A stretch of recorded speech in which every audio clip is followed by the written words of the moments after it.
Que farei para herdar a vida eterna? Capítulo 30. Trazei os vossos filhos a Jesus. E traziam-lhe meninos para que lhes tocasse, mas os discípulos repreendiam aos que as traziam. Jesus, porém, vendo isto, indignou-se, e disse-lhes: Deixai vir os meninos a mim, e não os impeçais, porque dos tais é o reino de Deus. Em verdade vos digo que qualquer que não receber o reino de Deus como menino, de maneira nenhuma entrará nele. E tomando-os nos seus braços, e impondo-lhes as mãos, os abençoou.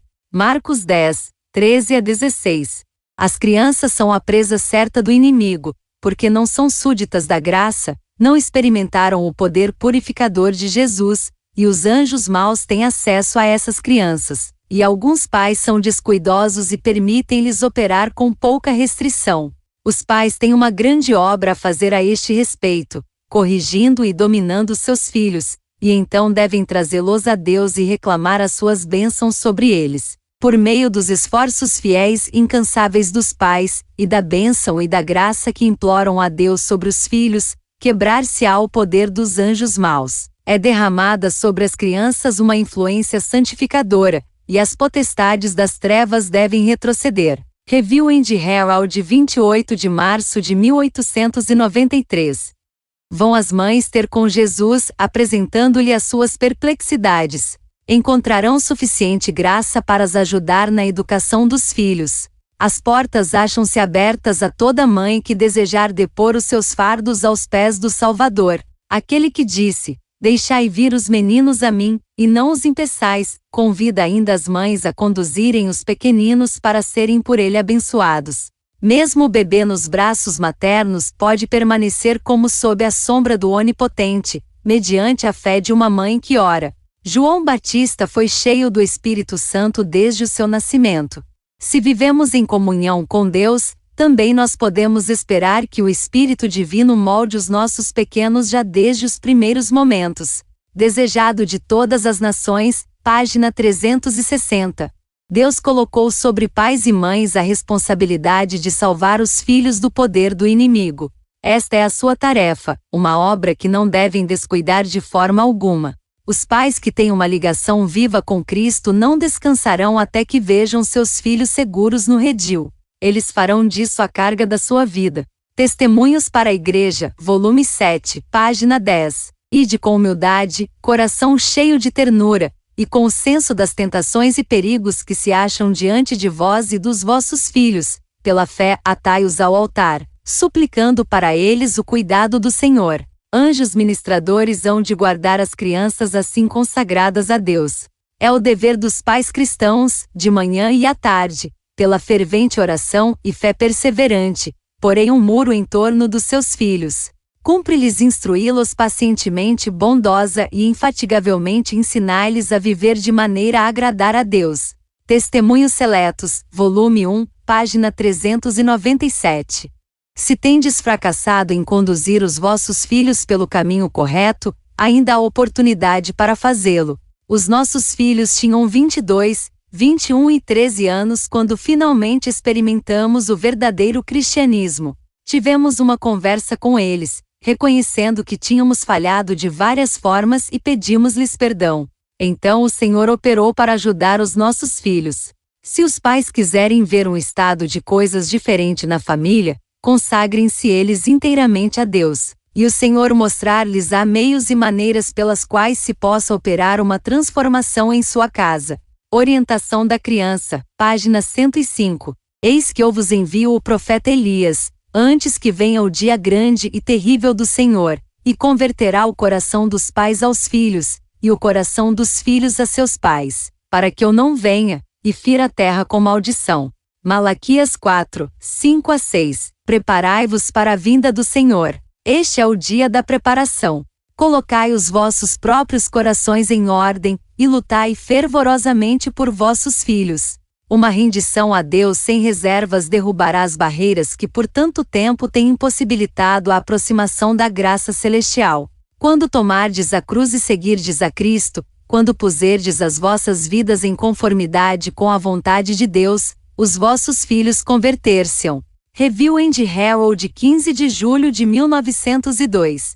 Assim diz o Senhor: reprime a tua voz de choro e as lágrimas de teus olhos, porque há galardão para o teu trabalho, diz o Senhor, pois eles voltarão da terra do inimigo, e há esperanças no derradeiro fim para os teus descendentes, diz o Senhor, porque teus filhos voltarão para os seus termos. Jeremias 31, 16 a 17. Tirar-se-ia a presa ao valente, ou os presos justamente escapariam. Mas assim diz o Senhor: por certo que os presos se tirarão ao valente, e a presa do tirano escapará, porque eu contenderei com os que contendem contigo, e os teus filhos eu remirei. Isaías 49, 24 a 25. Eis que a mão do Senhor não está encolhida, para que não possa salvar, nem o seu ouvido agravado, para não poder ouvir. Isaías 59, 1. E se os pais cristãos o buscarem fervorosamente, ele encherá a sua boca com argumentos, e por amor ao seu nome, atuará poderosamente em favor deles para a conversão dos filhos. Testemunhos para a Igreja, volume 5, página 322. Se tendes deixado de cumprir o vosso dever para com a família, confessai diante de Deus os vossos pecados. Reuni os filhos ao vosso redor e reconhecei a vossa negligência. Dizei-lhes que desejais efetuar uma reforma no lar, e pedi que vos ajudem a tornar o lar o que deve ser. Leide-lhes as orientações encontradas na palavra de Deus. Orai com eles, e pedi a Deus que lhes poupe a vida, e os ajude a prepararem-se para um lar no seu reino. Desse modo, podereis começar uma obra de reforma, e então continuai a seguir o caminho do Senhor. Orientação da criança, página 367. Apresente a eles o que diz a Bíblia com respeito à conversão. Mostre-lhes o que seja o fruto da conversão, a prova de que amam deveras a Deus. Explique-lhes que a legítima conversão se manifesta numa mudança do coração, pensamentos e intenções, pela renúncia de maus costumes, mexericos, ciúme e desobediência. Uma luta tem de ser travada contra cada mau traço de caráter. Testemunhos para a Igreja, volume 6, página 95. Lidai honesta e fielmente com os vossos filhos. Atuai corajosa e pacientemente. Não temeis as cruzes, não poupeis tempo ou trabalho, responsabilidade ou sofrimento. O futuro dos vossos filhos testificará do caráter da vossa obra. A vossa fidelidade para com Cristo pode ser melhor percebida através do caráter bem equilibrado dos vossos filhos do que de qualquer outro modo. Testemunhos para a Igreja, volume 5, página 40. Uma família bem ordenada, bem disciplinada, fala mais em favor do cristianismo do que todos os sermões que se possam pregar. Lar Adventista, página 32. A medida do vosso cristianismo é aferida pelo caráter da vossa vida no lar. A graça de Cristo habilita quem a possui a tornar o lar um lugar feliz, cheio de paz e descanso. Deus quer que vos consagreis inteiramente a Ele e que representeis seu caráter no círculo familiar. Orientação da criança, página 315. Seu exemplo, na palavra, no trato, no amor, no espírito, na fé, na pureza. 1 Timóteo 4, 12. Há poucos pais que compreendam o quão importante é dar a seus filhos a influência de um exemplo piedoso. Nenhum outro meio é tão eficaz para os treinar nas linhas corretas. Nos lugares celestiais, página 216. Que os pais vivam no lar a vida de Cristo, e a transformação nas vidas dos seus filhos testificará do poder de Deus que opera milagres. Review and Herald, 8 de julho de 1902. Tal como vos conduzis em vossa vida no lar, sois registrados nos livros do céu. Aquele que espera tornar-se um santo no céu, deve primeiro tomar-se santo em sua própria família. Lar Adventista, página 317.